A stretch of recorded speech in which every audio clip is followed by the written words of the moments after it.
Honeylove has revolutionized compression technology, so you can wear shapewear that's effective without feeling like you're suffocating. For a limited time only, you can get Honeylove on sale. Get 20% off your entire order with our exclusive link, honeylove.com/weirdest. Support our show and check them out at honeylove.com/weirdest. I remember what life was like before I tried Honeylove. I would always feel like I needed shapewear to feel confident, but then once I put that shapewear on, I would just feel like squished and really uncomfortable, and it would roll down all night. But Honeylove is so much better. Honeylove's best-selling Superpower short smooths, shapes, and lifts. It's also got flexible boning to keep it from rolling down and boost bands to lift your butt. Treat yourself to the best bras and shapewear on the market and save 20% off at honeylove.com/weirdest. Use our exclusive link to get 20% off, honeylove.com/weirdest. After you purchase, they'll ask you where you heard about them. Please support our show and tell them we sent you. The summer vibes are just getting started, honeys. Shape your life with Honeylove. Shout out to Claritin for supporting this episode and providing us with samples. Does anyone else feel like their seasonal allergies are just so much worse this year? Luckily for those of us who live with the symptoms of allergies, we can live Claritin Clear with Claritin D. Designed for serious allergy sufferers, Claritin D has 2 powerful ingredients in just one pill that relieve your allergy symptoms and decongest your nose so you can breathe better. I've been reaching for Claritin D on days when my allergies are particularly bad, and it really does seem to make a difference. Ready to live life as if you don't have allergies? It's time to live Claritin Clear. Fast and powerful relief is just a quick trip away. Find Claritin D at the pharmacy counter. Ask for Claritin D at your local pharmacy counter. You don't even need a prescription. Go to Claritin.com right now for a discount so you can live Claritin Clear. Use as directed for relief of nasal congestion, runny nose, sneezing, and itchy nose due to allergies. At Popular Science, we report and write dozens of science and tech stories every week. And while most of the stuff we stumble across makes it into our articles, we also find plenty of weird facts that we just keep around the office. So we figured, why not share those with you? Welcome to The Weirdest Thing I Learned This Week from the editors of Popular Science. I'm Rachel Feltman. I'm Jess Bodie. And I'm Mahoodles. Yay! Welcome to the show. Hi. Thanks so much for having me. Mahoodles, why don't you tell our listeners, or Jess, you can have the honor of introducing the guest that you found for us from your life, your adventures outside of the podcast. Yes. Yeah, my Twitch life. So Moo and I met, I think we met at TwitchCon, right? At the Women's Guild meetup. Yeah.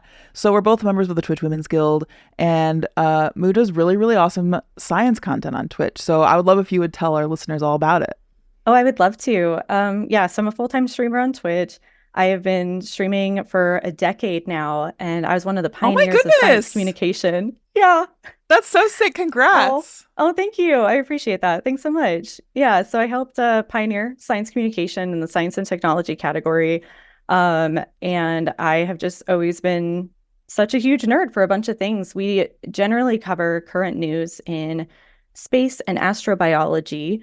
But we also talk about sharks and conservation and programming, especially computer science applications in astronomy, and just so many other things. I also play games on Twitch, but that's like my main content is science communication stuff, just talking about the universe and the things I really love and the search for life in it.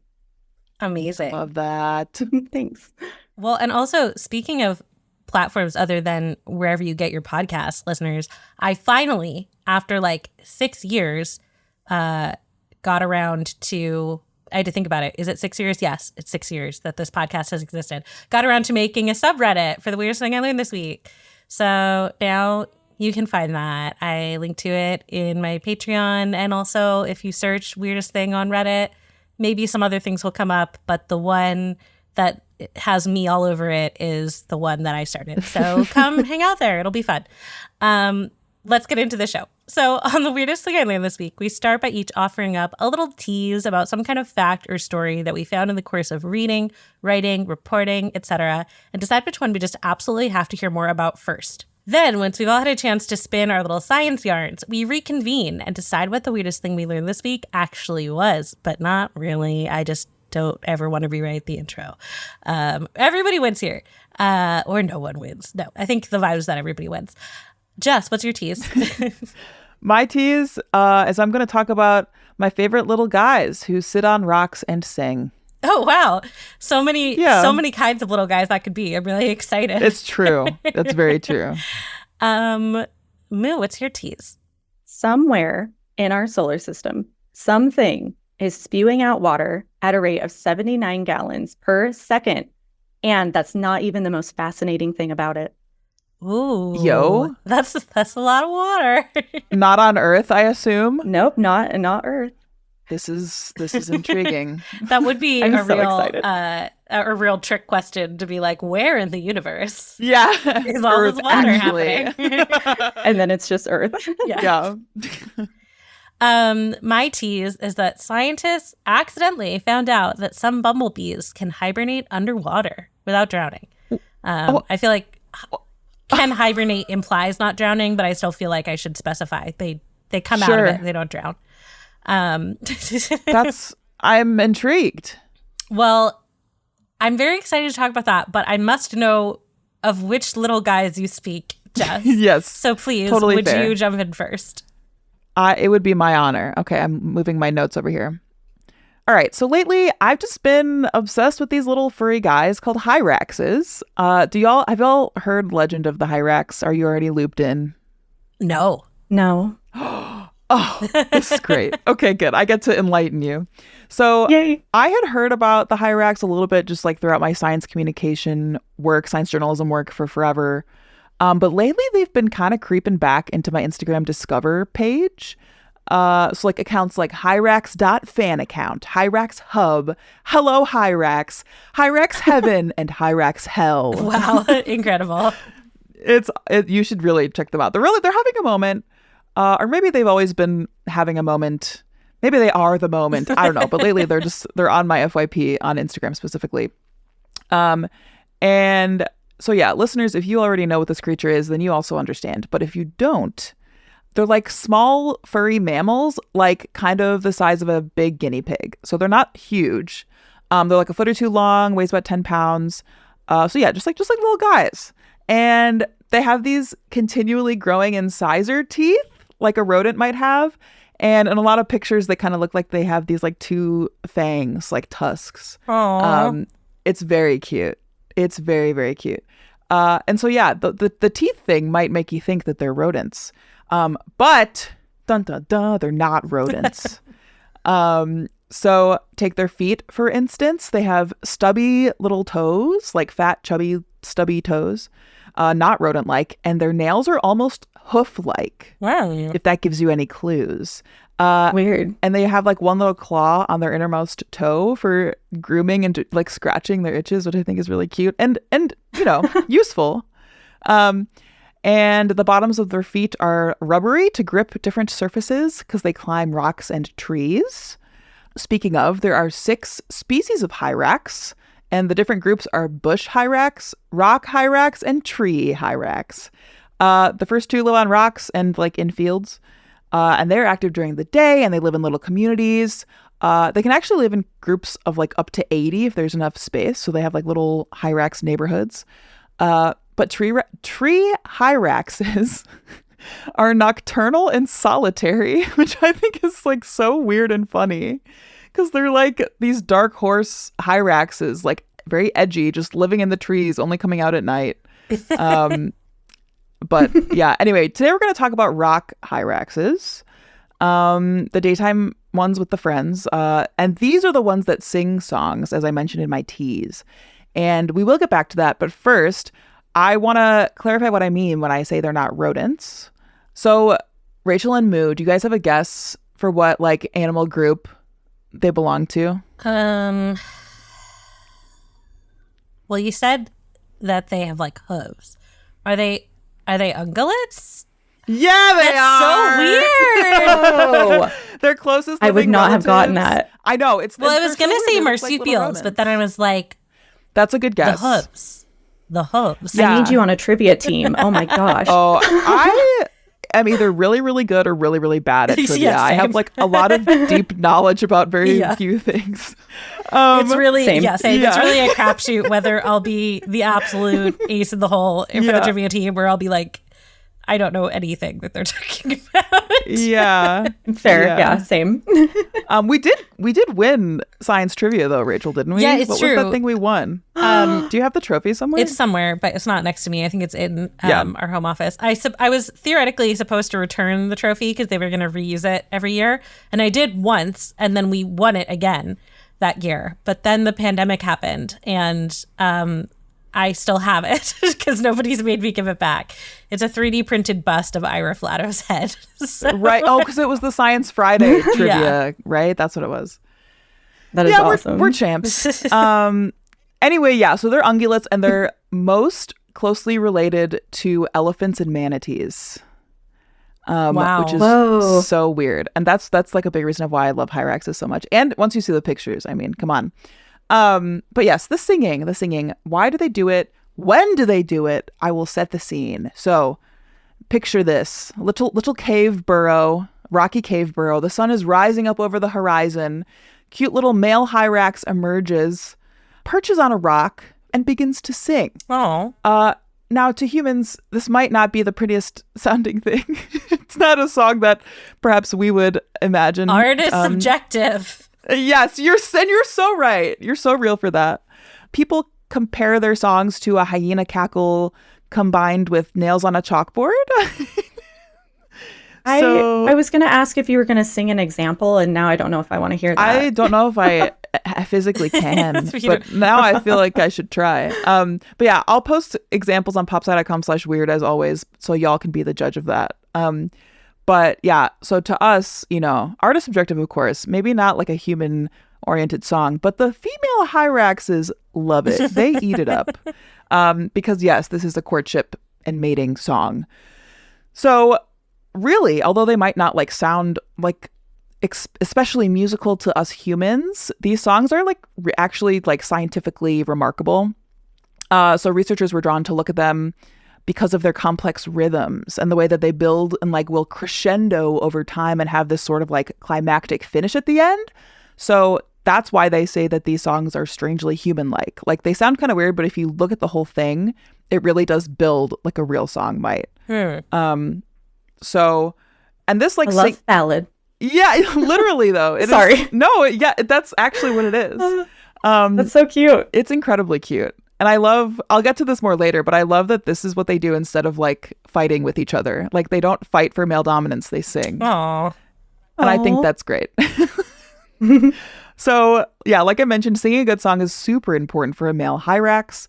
If they quote unquote win or like sing the best song, they win the right to live with a group of up to 30 females, juveniles, and pups. So they like get to lead the whole group. And they usually stay in that position of power their whole life, which is usually to like age 9 or so. Wow, like way more staying power than American Idol. Like, yeah. Can you tell me who won American Idol 9 years ago? I hope not. Okay, lately though, Sanjaya has been coming up on my TikTok. Yeah, fair enough.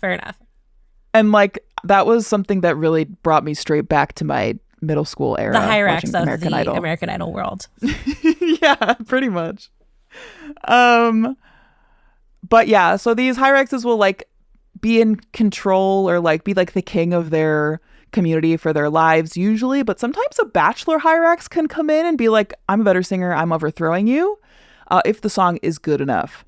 So this is why scientists think that Hyraxes sing all year round, not just in mating season, because they're constantly like, practicing, seeing who's good, making sure they're establishing their dominance through song, all that kind of stuff. I'm obsessed. Like, why did they make Happy Feet and not a movie about this? I know. I was thinking that too. We need one. Pixar, take notes. So yeah, they actually did a concentrated study on this back in 2022 in the Journal of Animal Ecology, and they looked at like the anatomy of the song. So what makes a Hyrax song sexier or more successful? And to do this, they put these colorful little tags and collars on the Hyraxes so they could see who was singing what song just by like hiding from afar, basically. And they recorded the songs and they viewed the waveforms and spectrograms. Spectrograms are just like, if they show you more than just a waveform, it shows you loudness and frequency, and they get more data from a Hyrax song that way. And so then what they did is they batched up the Hyrax songs with that Hyrax's resulting offspring. And to do that, they did do little paternity tests for the Hyraxes, which is funny. And yeah, they found that Hyraxes that sang with better rhythm and sang more frequently, like just more songs, singing all the time, they were the most successful Hyraxes. They had the best surviving offspring, and then they would win the song battle. So yeah, another funny thing about this this study was that they found that the resident winner male Hyraxes, like the king, their songs over time would kind of stagnate and get less complex after they win. Sure, so they get kind of comfortable. But the bachelor Hyraxes that are like trying to take over, their songs get more and more complex. So they're trying to be like, ladies, look at me. Your man isn't so special. Yeah. If he wanted to, he would. Exactly. So yeah, moral of the story, don't get too comfortable. You got to put that work in. But yeah, so just to round out my fact here, like I mentioned earlier, the reason I think this is especially cool is because they don't fight for dominance like we think so many other species do. They sing for dominance, which I just think is really sweet. And apparently some lemurs also do that too. They sing for dominance instead of fight. And so researchers are like, maybe violence isn't always the answer for asserting dominance. Like maybe this is just like a thing if this is like toxic masculinity coming to be, and maybe there are like way more things that animals do to assert dominance. And I think that's really cool. Because, I think that's true in our species too. Like I'm way more attracted to a person that makes music rather than a person that fights personally. Totally. Mm-hmm. So yeah, anyway, that's my fact. Long live the Hyrax and their cute little fangs and their songs. Yeah, I love that. Well, and I think that is awesome. It's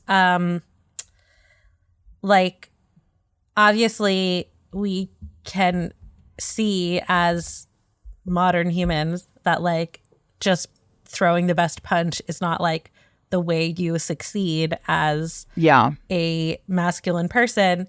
But I feel like there is still this very pervasive sort of evolutionary psychology idea that it's like, but what we evolved from was that being the way of the land. And it's like, actually, perhaps there were many ways of the land. And it is maybe as old as being the guy with the biggest stick, to also be the guy who's the best at singing. And other, you know, depending on where you were and what the vibe was, people might be like, I don't know, that guy just has been punched in the head a lot. And he's kind of weird now. And all he cares about is punching people in the head and getting punched in the head. And this guy sings real good. This guy sings. So yeah. Men out there, we are urging you to sing. Please sing. Instead. Please. I just think, you know, as a frequent meta narrative on this show, like the assumptions we make about sort of how the world works matter, and they impact the kind of science we do and the questions we ask and like what we think of as normal. So yeah, I love that these weird little guys just sing their hearts out. Yeah, me too. Awesome. I want to hear their greatest hits album. Yes, me too. I will find a good playlist of their songs and put it on the website because I mean, you know, the description doesn't sound awesome, but I do definitely listen to some like really like ADHD coded hyperpop. So I'm like, I'm not gonna assume that I wouldn't find some use for this in my life. We need to give the Hyrax songs to a music producer who can then turn it into like amazing hyperpop. I think that this could be sampled actually. Gex? Yeah. Please. Listen up. All right. We're going to take a quick break and then we'll be back with some more facts.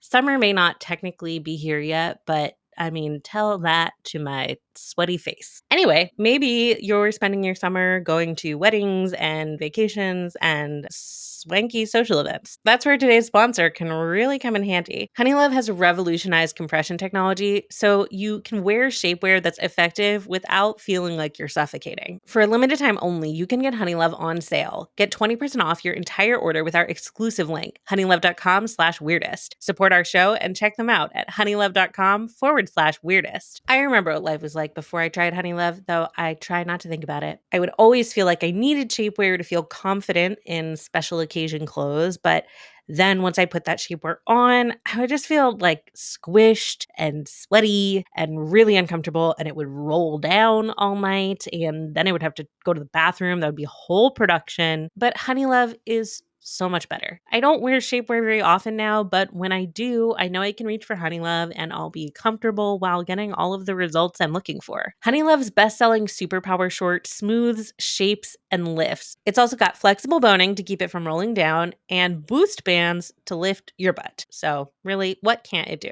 And it's got a super convenient opening so you can go to the bathroom without getting naked. If you're not looking for any shapewear, respect, but Honeylove has stuff for you too. They have incredibly comfy bras, tanks, and leggings that you can wear for everyday support. Treat yourself to the best bras and shapewear on the market and save 20% off at honeylove.com/weirdest. Use our exclusive link to get 20% off, honeylove.com/weirdest. After you purchase, they'll ask you where you heard about them. Please support our show and tell them we sent you. The summer vibes are just getting started, honeys. Shape your life with Honeylove. Shout out to Claritin for supporting this episode and providing us with samples. Does anyone else feel like their seasonal allergies are just so much worse this year? Yeah, turns out that is totally actually a thing because our winters are getting warmer and our springs are starting earlier. Plants are blooming sooner and blooming longer.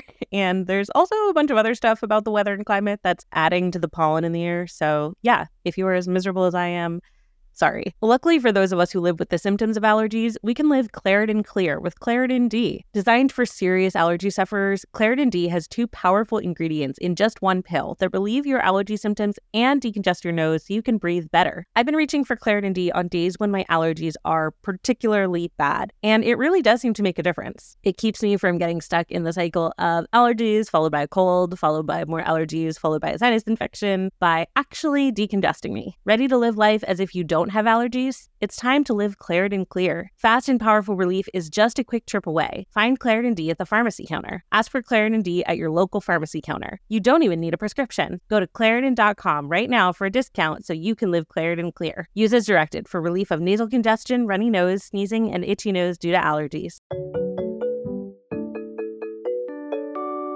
Okay, we're back, and I'm going to talk about these bees that do not drown, which is very cool. So this started, as so many great scientific discoveries do, with an accident, a big oopsie, but I'll get back to that in a minute. This is new research from scientists who study bumblebee diapause. Diapause is similar to hibernation. It's just a different term for like invertebrates. Similar idea, though. They go into a period of their development and behavior slowing down. So yeah, bees in particular, they go kind of dormant, they stop foraging, they stop eating, they stop reproducing. That's how they spend their winter. They have a nice nap. I'm talking specifically about the common eastern bumblebee. If you're listening to this and you're like, my bumblebee doesn't do that, sorry. Talking about this one kind of bumblebee. So what's interesting is that only a few of them actually go into diapause. Basically, at the end of the summer, the queen produces a bunch of new queens. And so they're these unmated, bees with the potential to be queens. And then they eat a bunch. They really store up a bunch of nutrients. They mate. And then just those new queens go into diapause for 6 to 9 months. They dig down into little burrows in the soil and hunker down there. And all of the workers and the males and the queen mothers, if you will, die during the winter. And then the diapausing queen emerges in the spring and has to go find a new nest site, lay eggs, do a bunch of foraging, and wait for the first workers to emerge. So they literally just start up a whole new colony, which is kind of wild to me. I didn't realize that was how it worked. And it's a really delicate operation because when you think about it, the queen is totally solo during this long dirt nap. She's she's like Ellen Ripley at the end of Alien, or maybe Ellen Ripley at the end of Aliens. But I don't want to think too much about that. But there have to be enough flowers around for the future queen to get all of the nutrients she needs before she goes dormant. She also has to be able to passively survive any environmental stressors that occur while she's snoozing. And climate change obviously poses some new threats given the increase in extreme weather events. So, scientists are very interested in like how dry can it get, how wet can it get, how hot can it get, how cold can it get before this is messed up and we have fewer queens surviving. Now, thanks to a big oopsie in the lab, we now know that one of the stressors those bees have evolved to survive is flooding. Yeah. So researchers at the University of Guelph in Canada say a, quote, experimental oversight during a previous study on what happened? I will disclose on the common eastern bumblebee led to, quote, I just have to share the language they use in the paper because it's so funny to hear how you academic literaturify a big mistake in the lab. So yes, this experimental oversight led to, quote, the inadvertent accumulation of water in containers housing diaposing bumblebee queens. And I did find an article where the lead researcher was interviewed, and what had happened is that they had these tubes in the fridge because you have to refrigerate them to simulate winter to make them go to sleep. And basically there had been so much condensation collecting in the tubes that 4 of the queens were totally submerged. And she was horrified, obviously. Understandably. This really like took me right back to undergrad days in the lab. And like, I feel like I would have seen my whole life flash before my eyes. But once they drained the water out and probably like swore a bunch, they were very surprised to find that at least some of the soggy little queens were alive. That's wild. I really thought this was going to be like, oh no, I spilled my water bottle all over the lab bench. Yeah, no, we're talking submerged, like truly not like my iPhone is water resistant, but like, yes, they're down underwater. In there. Rapid unscheduled H2O submersion. Exactly. Literally. So yeah, they decided to put these surprising abilities to the test because again, what the reason they were studying bumblebee diapause in the first place is to sort of understand what variables can impact it. And so the idea that maybe flooding at least was one climate change related issue that wasn't so much of a concern, really exciting. So they took 143 common eastern bumblebee queens, unmated queens, and they put them in soil-filled tubes, and then they put them in a refrigerator for a week because a cold bee is a sleepy bee. And I should also note that they did a ton of work to make sure the queens were all on like very even footing in terms of preparation for their diapause because, based on like when they hatch versus once winter starts and like how much food they've had access to, all of that affects their survival rate. So they did a lot to control those variables and to be like, these are pretty much going out the gate at the same place. I won't get into it, but just trust that they thought of all that. And I was very impressed reading their methods. So then they separated the tubes of sleepy queens into groups.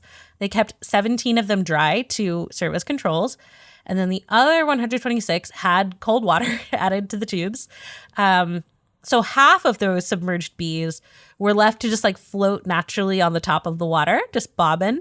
And then the other half, they pressed them down gently with a little plunger-like apparatus. Oh my God. Just nudging them down, not squishing them, but just getting them under the water.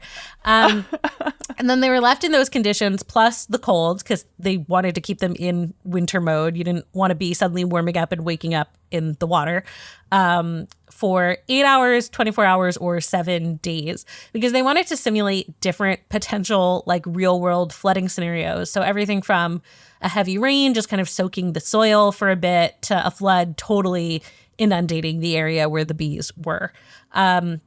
And the plunger variable was there because in some situations, like if groundwater levels are just getting high due to like excessive snow melt, the water might enter their little burrows, but not actually fill it. So they wanted to have, a scenario where they were mimicking like water has entered the chat, but the bees are, Yeah. able to bob on top. But other situations, like a total flood of the area, would leave the bees totally submerged. So they also wanted to test that. And they're very buoyant little guys. So if you want to test that, you got to plunge them. You gotta need the plunger. Yep. And I feel I would love to have been a fly on the wall for them, figuring out that how they were going to deal with that. I just can't imagine them filling the tubes and then be like, oh my God, they're floating. They're all, yes. Probably they were very smart and thought of that before they actually filled the tubes. But, I get to write my own headcanon for this bumblebee study. Absolutely. I would have been like, I'm so sorry, as I was like plunging it down. I'm sorry, too. bee. Like, I'm so sorry. Down there. I'm sorry. And that's the thing about so much insect research. I'm like, I would just be so worried about my big, clumsy, meaty hands handling those little guys all the time. So I really, I have a lot of admiration for people who are able to work with, bumblebees and other really delicate creatures. Somebody I met at a conference once who studies bees in Australia. I came across them outside and they were just standing there with a bee on their finger. And we were like, what's up? And he was like, oh, she was just a little tired. And he just found a sleepy bee and was just holding her until she flew away because he didn't want her to get smushed. And anyway, that is the sweetest thing I've heard in my entire life. So adorable. That's how I think of all bee researchers now, even if maybe they're not all like that. I love that. That's so great. So then once their time was up, the scientists popped the queens out of the water and they transferred them back into normal soil tubes, like the ones that had accidentally become wet that one time. Then they put them back in cold storage, basically long enough so that all of them had been in diapause for 8 weeks. Again, trying to really level out the playing field and creating this experimental condition where it was they had the same diapause except for how some of them were flooded in various ways for part of it. Again, they really thought of everything. Very delightful. I guess especially probably when your experiment starts with a mistake, you probably want to really go out of your way to be like, look how careful we were. Exactly. With all of our variables here. Big time. And apparently, after just one day back in the dry vials, these very bedraggled bees were fluffy and, they were still sleeping, but they looked totally normal. So anyway, they don't really say anything about how many of the bees were alive when they got taken out of the water, probably because they were all in diapause. So it's they were all kind of barely alive and they would have had to thaw them out and wake them up. So, but after those 8 weeks in the fridge, of the 21 bees that were submerged for a full week, 17 were still alive. So that's a survival rate of 81%. Wow. And the survival rate of the control group was only 88% because it is quite common for bees to not survive the diapause. Because it's a long sleep to take in the cold.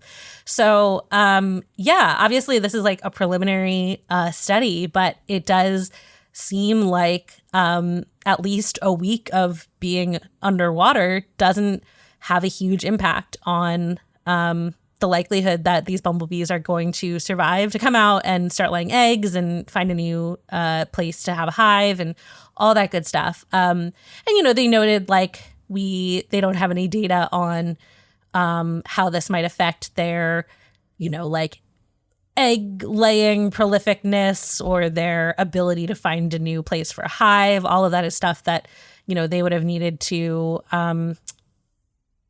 watch this happen in the wild to really figure out. But it is really exciting because, again, this is one small aspect of the kinds of stressors we're seeing more of due to climate change that maybe these bees are actually really equipped to withstand.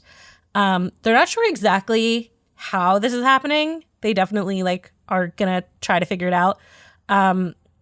But they did say that insects breathe through spiracles, not nostrils, and they actually can close their spiracles for extended periods during diapause. So that's probably keeping the water from getting into their bodies. And they slow down all of their systems. So like they would need very little oxygen. And they think they might be like using some kind of like skin breathing, using like air bubbles on their body surface. Because if you think about their hair, they got a lot of little bubbles on there. This is so cool. And we've talked about how when turtles are in diapause, they can breathe through their butts. So oh my god, nature's incredible. Truly, breathing with your mouth holes, boring. Unnecessary. Next. Yeah. But yeah, that's everything we've got for now on these little bees. But I just love it. So many great mental images here. A little, bedraggled bee shaking the water off and getting fluffy again. That's so cute. So yeah, I love the study, and I'm excited to see more research on submersible bees. Yeah, I love that. And it reminds me of, I'm sure we all have stories of where we spilled water, and this wasn't the spill incident, of course. This was the condensation incident. But it does remind me of the time where I had just built a brand new keyboard, like from scratch. Like I did everything and I lubed all the switches and I like put them all in and I tested everything. And it was beautiful. And like the first week, I had a full, it wasn't this Nalgene, it was like a hydro flask of water, and I knocked it over, and it went all over my keyboard. And then I instantly like turned the keyboard up and over, and then it was like a watering can of like the water coming out. Oh my gosh. It makes me think of... But it was fine, and everything worked and nothing broke. Incredible. That's how you know you've got a quality product. True. What were you going to say, Rachel? I've also had that happen to me. Oh, I was just going to say I've also had that happen to me, but with a huge cup of lavender chamomile tea with honey in it. It went all over my keyboard, all across my desk, and down and dripped into my computer and made like a quarter size pool of this lavender chamomile tea on my GPU. Not the GPU. On my GPU. The honey is what concerns me, really. Surprisingly, everything was fine. I was just going to ask. Yeah. Incredible. I lucked out. That's really lucky. When I was like... It is. 6, I dropped a Tamagotchi in a glass of milk. That was pretty traumatizing for me. No. That was that's tragic. I guess that's what I learned. I was not responsible enough to care for a Tamagotchi. All right, we're going to take one more break, and then we'll be back with one more fact. Hey, weirdos. It's Jess, Weirdest Thing producer here. That's right. I'm reading the ad this time, and it's for something super special. A podcast called Wow in the World, hosted by Guy Raz and Mindy Thomas. It's this adventure-filled, cartoon-for-the-ear podcast, all about amazing innovations in science and technology for curious kids and their grown-ups. I actually have special experience with this show because I've worked as their fact-checker and science consultant for 7 years. 7, which is wild. Time flies. But you can take it from me. If you love Weirdest Thing, I think you're really going to like this show too. There's even frequent fact crossover, like wombat poop cubes, monkeys taking selfies, and plenty more. It's also a great pick to listen to this summer, because whether it's exploring the wows of slow melting ice cream, or why we get a brain freeze when we're enjoying a cold, tasty treat, or even ways we can keep our planet cool, Wow in the World always has a new discovery that'll leave the whole family saying wow. And this summer, when you listen to Wow in the World, you can also hear weekly Wow missions that'll send you on a real-life scavenger hunt to discover the wows of your world. So yeah, this summer, bring your imagination out into the world and find your wow. Listen to Wow in the World wherever you get your podcasts. Visit Wondery.com/summerofwow to find new episodes and to download scavenger hunts for the whole family. That's Wondery.com/summerofwow. Okay, we're back. And there's apparently a lot of water coming out of someplace that we got to hear about. Yes. Would you tell us more? Oh, absolutely. Yeah. So somewhere in the solar system, there's a lot of water coming out of something. And I just wanted to start. I wanted to start saying, no, it is not Earth. And I actually think a lot of people probably don't know how abundant water is in our solar system. From like evidence of water on asteroids to polar ice caps on Mars, countries are trying to find frozen water in craters on our moon's south pole recently, to even like other moons in the solar system, like Jupiter's moon Ganymede, Callisto, and Europa. Which, by the way, I am so excited for Europa, for the Europa Clipper mission in October. And yeah. Oh my God, that's coming up. I remember like when they first started talking about it. I can't believe it's coming up. It is. I have been waiting for this for like over a decade. I'm so excited. Yeah. That's wild. And yeah, we know that Europa has like twice as much water as Earth's oceans. But we've even found water as far as Neptune's moon Triton, which is like 3 billion miles from the sun. So, or at least evidence of it.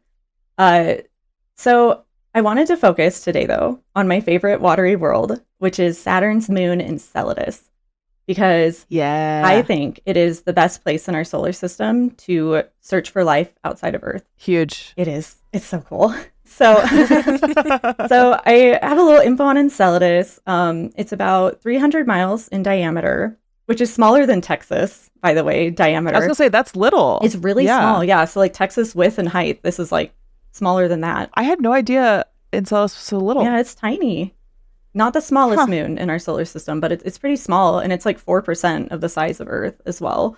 So it's like it's little. You can like look up images and see how small it is. It has a rocky core and an icy shell, which is about 20 miles thick. And sandwiched between those is a large salty ocean that's about 6 miles deep. And scientists call this a soda ocean because it has carbon dioxide, salt, and an alkaline pH of maybe around 11. I think the pressure... Wait, oh my God. It's like a LaCroix. Oh my God. They need to release an Enceladus flavor now. I read somewhere that it might actually taste soapy if you try the water of Enceladus. Oh. Cilantro flavor. Oh my gosh. It reminds me of there's this awesome Korean spot not far from my house, Sojo, sponsor me. No, they would never. But they have a bunch of different hot tubs, and one of them is like the carbon bath, and it's literally it's carbonated. And they have a bunch of stuff written down about why that's good that I don't think is real, right? But it does make little bubbles on your arm hairs, and that's exciting. Yeah, I'm curious about the sensation myself. It's honestly, it's not as you don't feel like a pop rock, unfortunately. But it is fun visually. Yeah, that is pretty cool though. So I think the pressure, speaking of how it would feel to be in the ocean, I think the pressure is actually similar to Earth's ocean, and as well as the salinity of the water, which is like less than 4%. So it's a pretty cool place. But we actually didn't know a whole lot about Enceladus decades ago, besides it's incredibly reflective and has something to do with Saturn's large diffuse E-ring.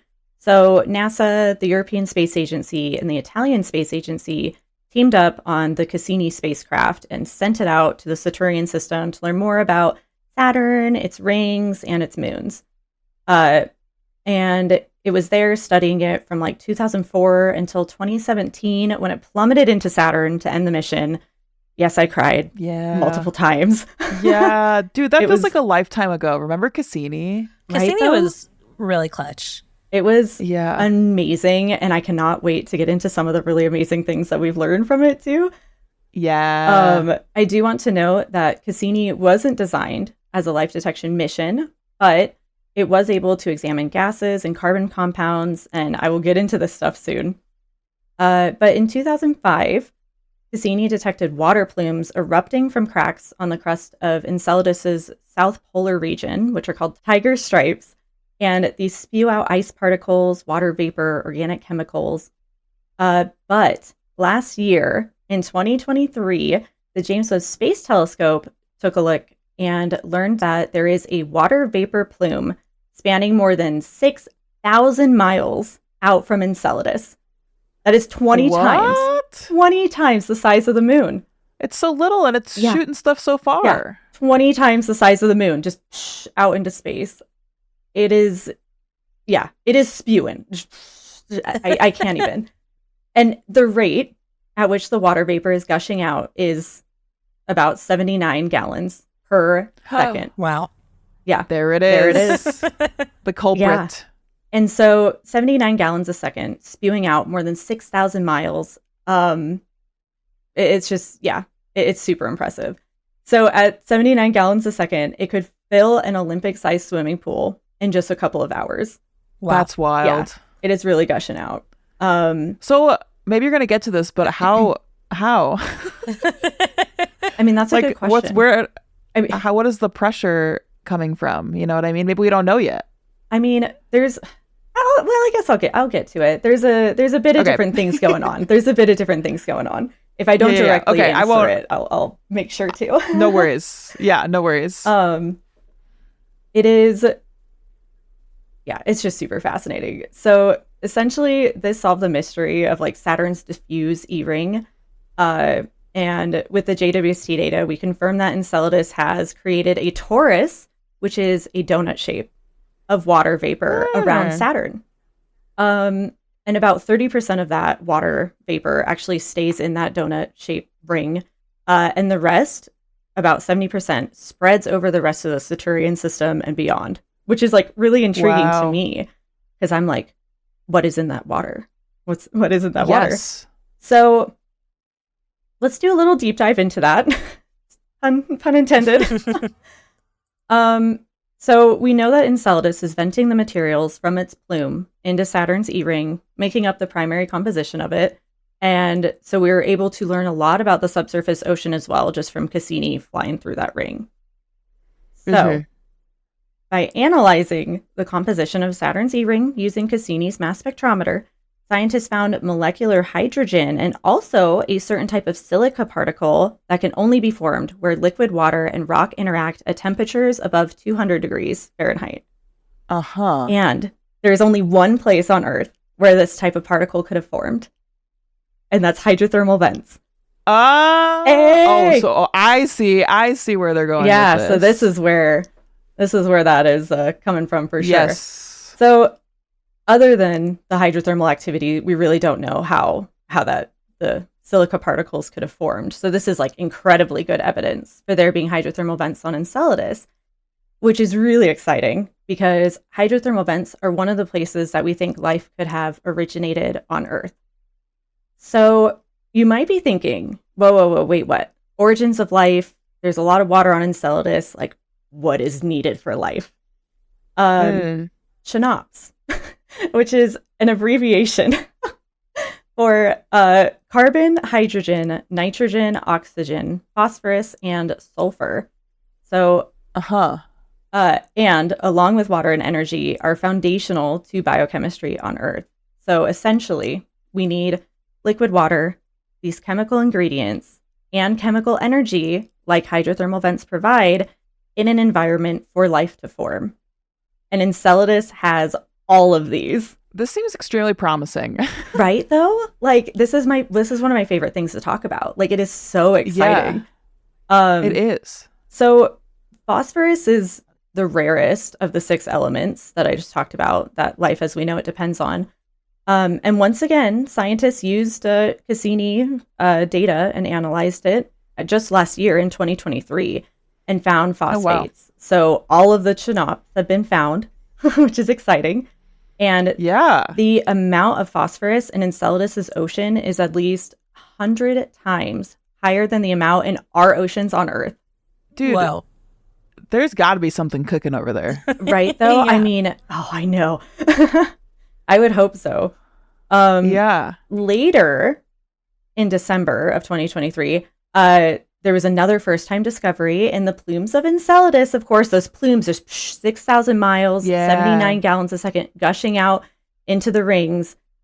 They found hydrogen cyanide, which is a possible chemical essential for life as we know it. And it's one of the most important and like versatile molecules needed to form amino acids.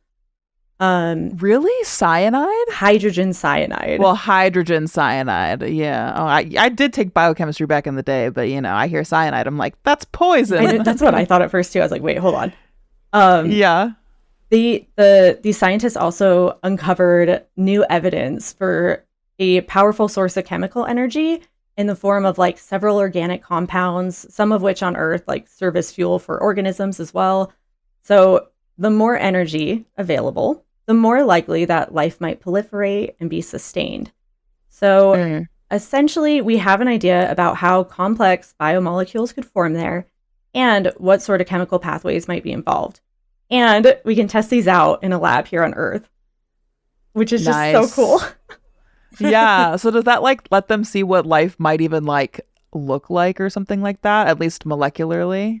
Maybe molecularly. I'm actually not too sure, but I feel like they could at least know how things come together and form. Yeah. So yeah. Yeah. I mean, it's so fascinating.